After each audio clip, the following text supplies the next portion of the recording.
মাত্র 10 টাকার মধ্যে আপনারা শিখে নেন জোড় কলম। তো প্রথমে আমরা একটা ব্লেড নেব ধারালো, এবং একটা সেলোটেপ এবং একটি সাইনটি আমাদের 5 থেকে 7 ইঞ্চি মতো হবে।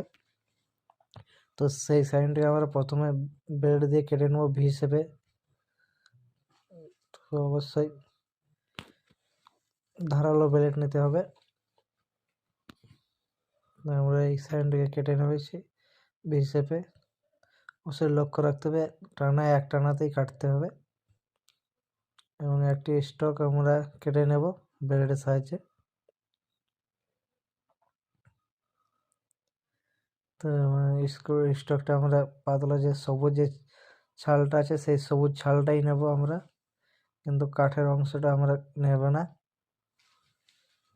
তো কাঠের অংশটা 1 থেকে 1.5 ইঞ্চি মতো আমরা কেটে নিয়েছি। যে সাইনটি আছে সেই সাইনটিকে আমরা স্থাপিত করে দেব স্টকটার মধ্যে, এবং সেলোটেপটা আমরা ধীরে ধীরে একটু জোর করে টাইটভাবে পেঁচিয়ে দেব। যে জায়গাটা আমরা কলম বাঁধবো সেই জায়গাটা ভালো করে একটু পেঁচিয়ে দিতে হবে। অবশ্যই সেই দিকে লক্ষ্য রাখতে হবে যাতে এর মধ্যে হাওয়া বাতাস যাতে না কোনো মতে প্রবেশ করতে না পারে। তো অতি অবশ্যই আমরা সেই দিকে লক্ষ্য রাখতে হবে। হাওয়া বাতাস ঢুকে গেলে সাইনটি এবং স্টকটি দুটি মারা যায়।